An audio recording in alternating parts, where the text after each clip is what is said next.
Welcome to round number 5. Here we are going to see Dennis Nadas, aka Fetty, versus Nick on top playing Yummy. They finally fixed everything and got the names right, so you gotta love to see it. So we're gonna see Fetty drop the Perulia, and unfortunately every Yummy player will just open Obedience School and engage, so never playing into the Perulia here. Here he's going to special summon out a token, summon out the token, make Kagari in the link to make Cupsy, and now Cupsy is going to go ahead and search 2 and discard 1. So let's see what ends up playing out here. So search is a copy of the Lollipopo and copy of the cookie, and discards the Lollipopo on resolution. So Fetty is definitely a little bit behind on what the cards do. Now he did participate in the Fort Worth Regionals. He was just shy of topping, 11th place. So if his tiebreakers were just a bit better, he could have potentially made top 8. But no, he's still focused on Ryzeal Mitsurugi. Now, Fetty is solely, mainly playing Lorcana. He's had a lot of success in it. He even made the LCQ to participate in Nats, I believe, and actually ended up topping the Lorcana National. So, Fetty proving that he can do it anywhere if he wants to. Now, throughout that entire exchange, we have gone ahead and seen Nick summon the Cupsy, search for the quick play surprise. Now he's making the Snatchy to set up the minion summon back to summon Lollipopo, and then he could go for a Herald play with the Marcher since he's not locked or anything. Did he? Okay, so he did summon 1, so Fetty at least got 1 draw, I believe. Yeah, 5 cards in hand. So from here, he ends up making an IP Masquerena, setting 3 cards in the back row, and then passes. Now, Fetty drawing for turn. I wonder how Ryzeal Mitsurugi breaks this board, because, it's not as simple as summoning the Murakumo and blowing up all the monsters, since the surprise kind of invalidates that. Plus, you also have IP Masquerena, which can summon an SP, and the SP ends up becoming immune to destruction, right? So it's definitely not the easiest to clear, but I'm sure he'll figure it out some way or another. Now, here you can see the unfamiliarity. He's having to read all of the Yummy Monsters effects. Just what happens whenever you focus on multiple games. He hasn't been putting too much time into Yu-Gi-Oh! So far, just because, again, Lorcana is his endeavor that he's choosing to go for right now. But, like I said, he's here in round 5, meaning that he's either undefeated or equal value, right? So, showing that he can still go for what he needs to.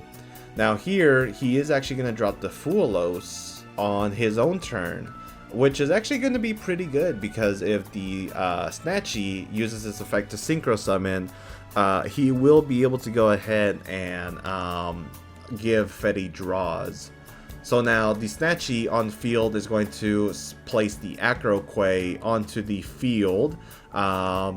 This is the one that allows you to pop if you synchro summon for a light B. So yeah, Fetty's still learning.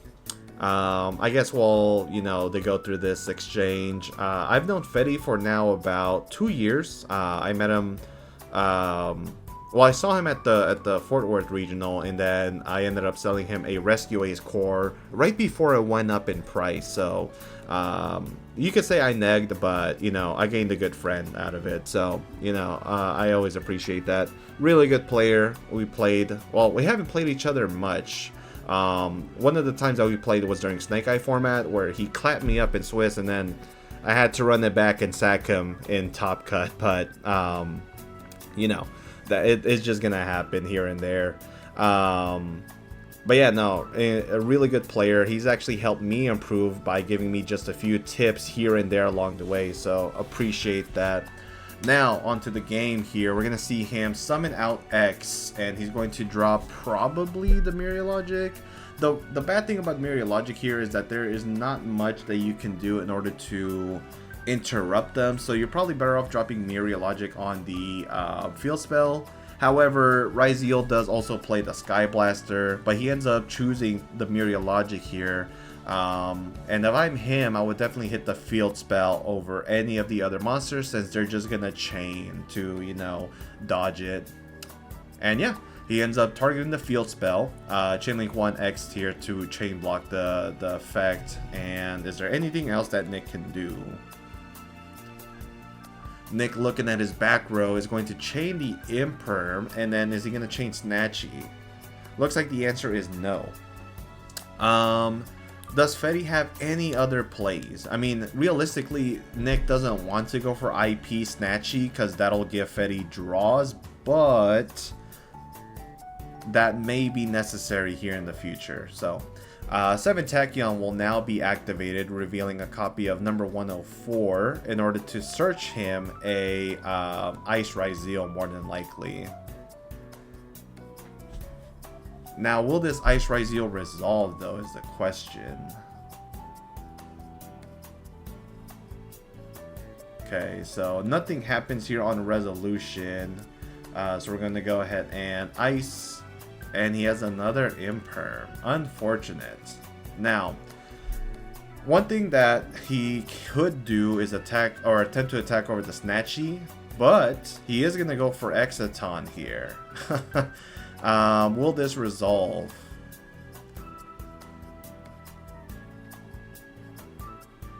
It looks to me like the answer is yes, unless he wants to give Dennis some draws here. I think I saw a Mulchummy in his in Nick's hand though, so if this does resolve, he will be able to go ahead and benefit from it. So, Exciton is a quick effect, so Fetty is able to use his turn player priority to activate the effect. And Nick is going to Chainlink to surprise to, it looks like Synchro Summon? Link Summon, okay, into SP. That's going to target the Exciton, and now the SP does stay on the field since it was made with an IP Masquerena, preventing it from being destroyed by card effects. Now Fetty has used 2 Ryzeal effects and unfortunately has no more steam to blow through, so we're going to see him pass. Now Nick is going to use Acro Quay or maybe Minion to put back a couple of yummy monsters to the bottom and itself. And then he's going to summon Cupsy. Now, he has IP on the... I say IP, SP on the field. So he cannot go for a Link Summon for the Snatchy quite yet unless he links for a Link 2 or a Link 3. So he could hard add the field spell if he wants. Or if he plays multiple surprise, he can just go for a surprise, special summon out the Snatchy, and then place field spell. Now Dennis, reading that card, yeah, probably just wanting to familiarize himself so that in games 2 and 3, he has no trouble. One of the funny habits that Dennis has is he will shuffle the graveyard multiple times. As you can see, he's very finicky whenever he does that. It's, you know, just a habit that a lot of the people that played back then have and remain, you know, people like Jeff Jones, Break, Hoban. I picked that up from all of them as well, and yeah, I mean, it's like when you look at some of the pro players, you just want to copy their antics, and it just stuck with me. Now, here we see Sword special summon itself to search, and Nick is going to go ahead and chain Ash Blossom here. I mean, this doesn't look too good.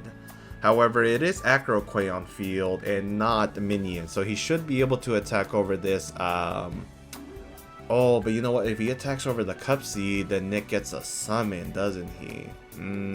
Yeah. Not the best, actually. I wonder what he will go ahead and do. If he has a Mulchummy in hand, he can try to link and attack, not link, but Xyz, and then make the monster attack over Masquerena, like for instance, like a Duo Drive, but yeah, it's kind of risky. Oh, but he does have a level 4 Kusanagi. Kusanagi will now be able to attack over the Masquerade, not the Masquerade, I keep saying Masquerena, the Little Knight.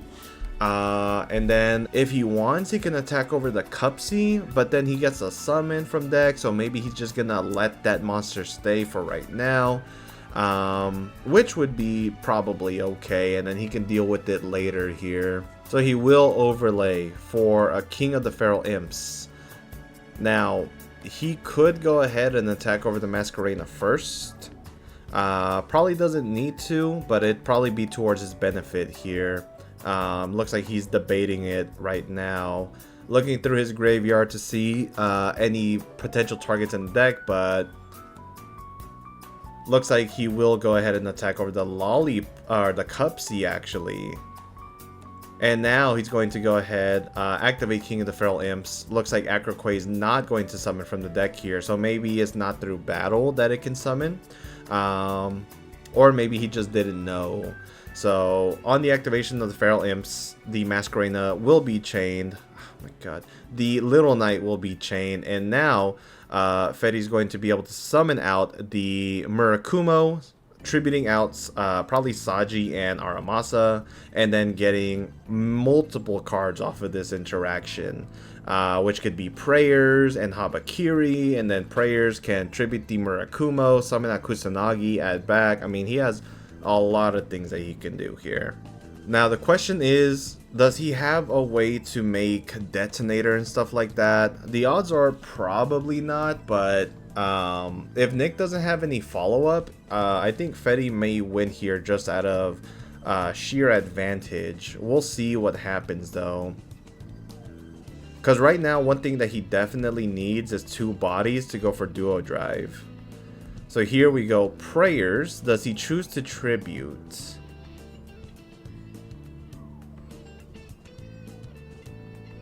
He ends up tributing the Murakumo here, so he's going to get a search and a summon. This makes me wonder if he plays multiple, like, let's say Aramasas. So he has Kusanagi here to special summon out, and then Kusanagi effect, Chainlink 1, or maybe Chainlink 2, and then Murakumo can go ahead and add itself back to the field while searching for a monster.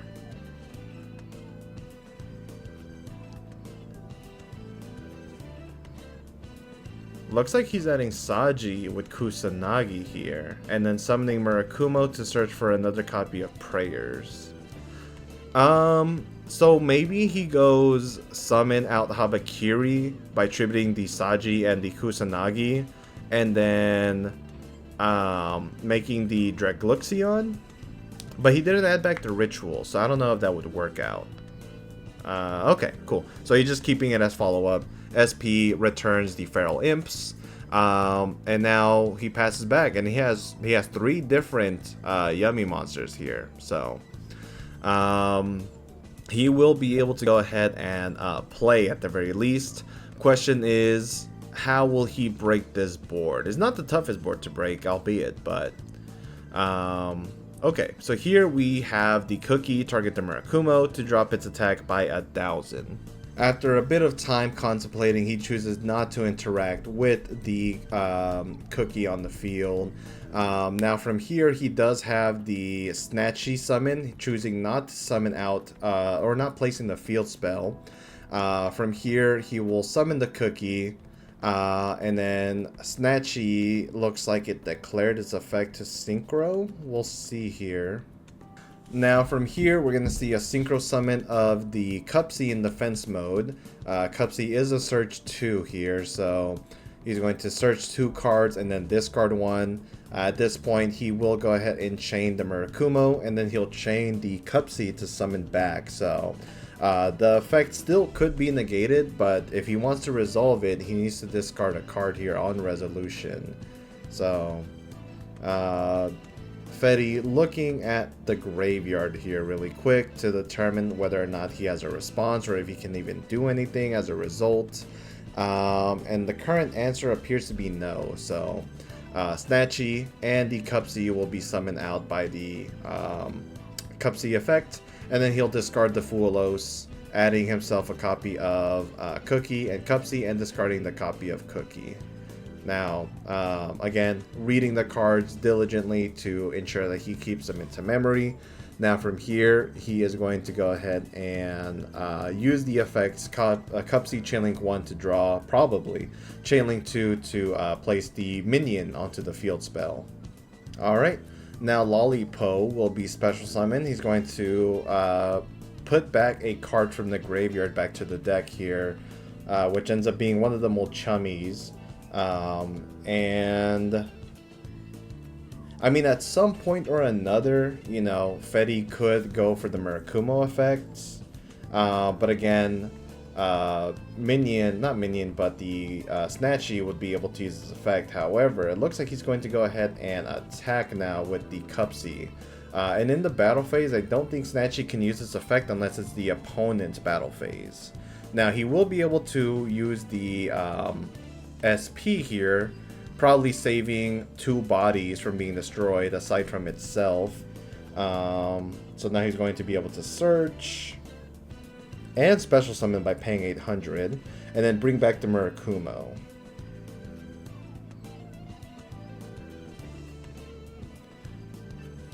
Now, I guess he chose not to Reborn here. Maybe he didn't have sufficient targets for it.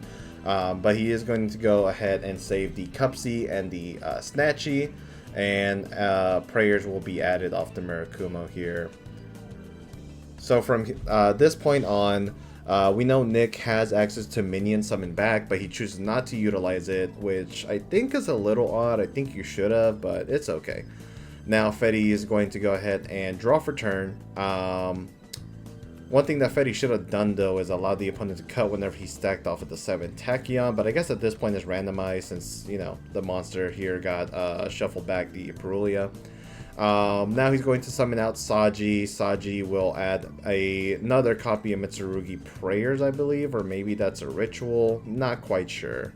Now he's going to overlay for, is it going to be Duo Drive? Because he knows, you know, Snatchy can be a quick effect synchro summon.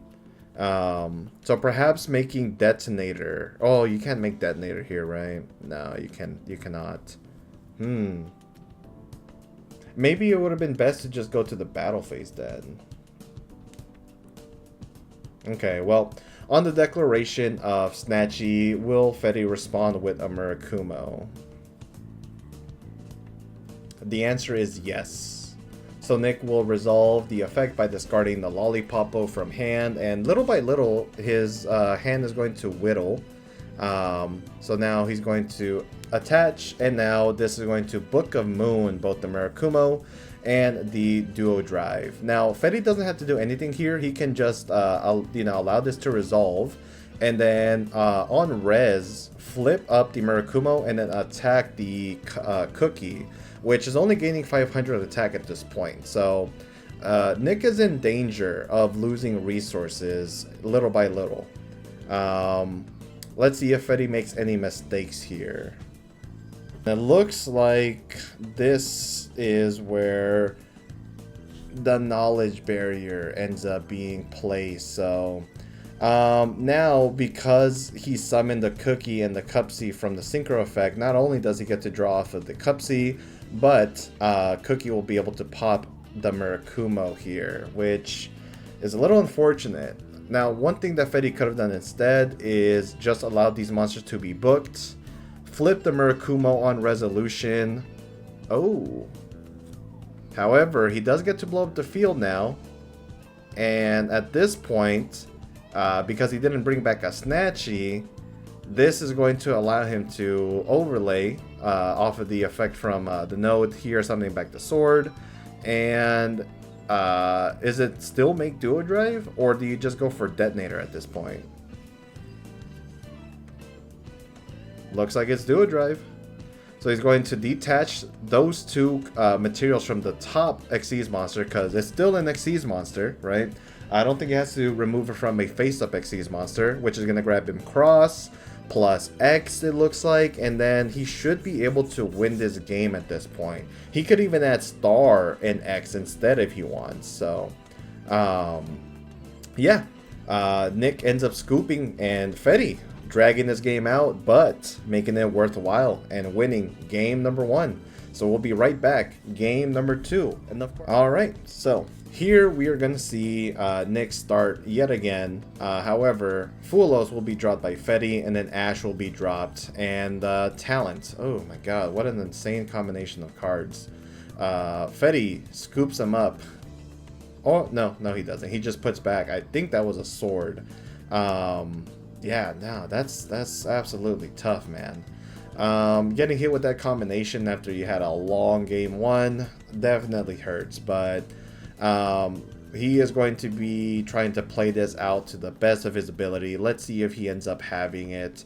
So Cupsy will go ahead and be made.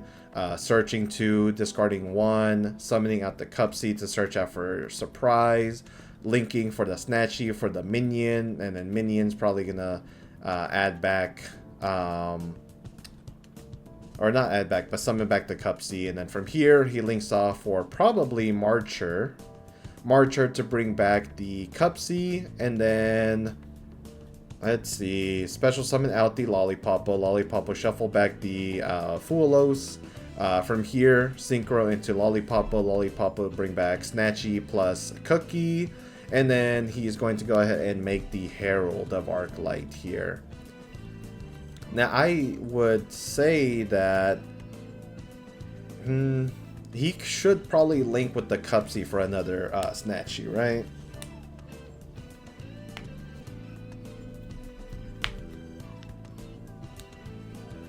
Looks like he's choosing not to, so he might just set surprise and pass. No, instead he activates the surprise. Is this going to be a double Herald line? You know, Starham?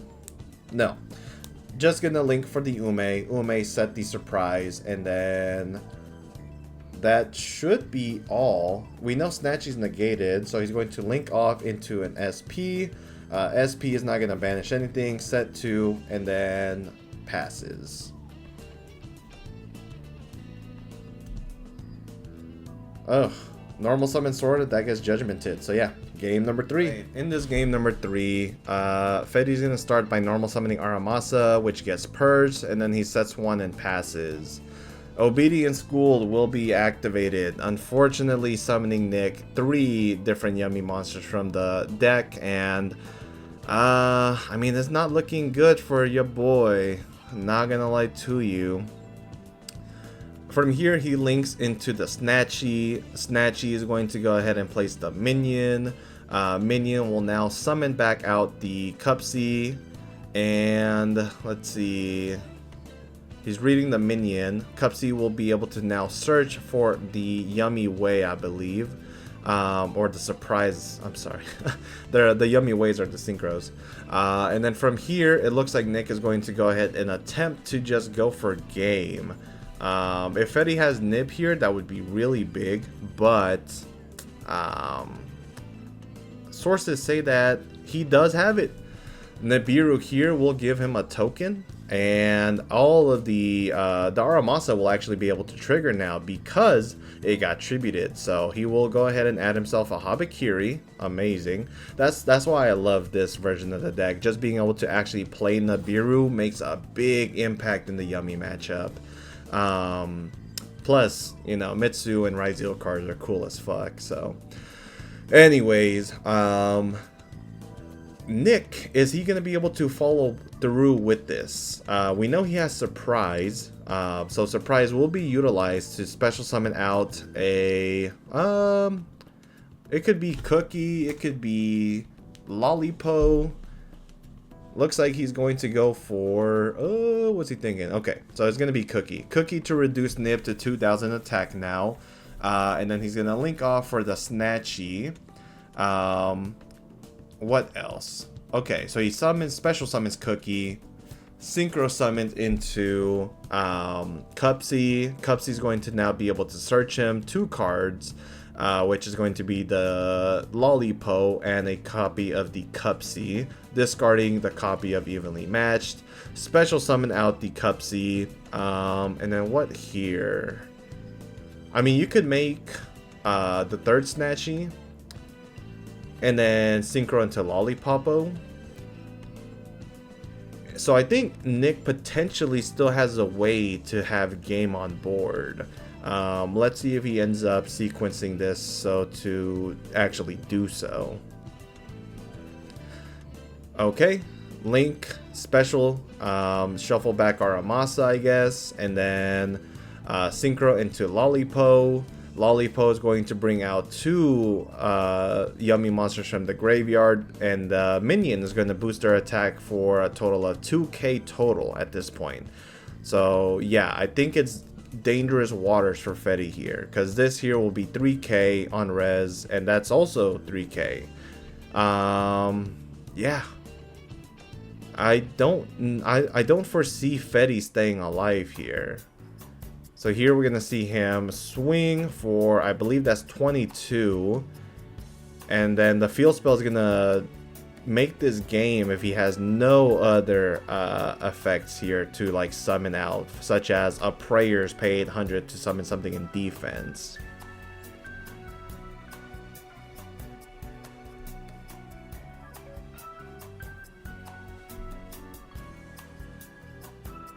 So he attacks for now 2k. And then for 3k. And yeah, unfortunately Fetty just, didn't have enough there to be able to survive. So he will lose game number 3. Unfortunate, but congratulations to Nick for winning out on round number 5. If you guys enjoyed this game, hopefully you guys can like, share, comment, and subscribe, and know that you don't have to immediately quit, but know when you have lost. If you want to participate in tournaments just like this one, please head on over to Card Haven, where they host Yu-Gi-Oh tournaments every Monday, Monday, Thursday, Friday, and Saturday. And yeah, catch you guys in the next one. Peace.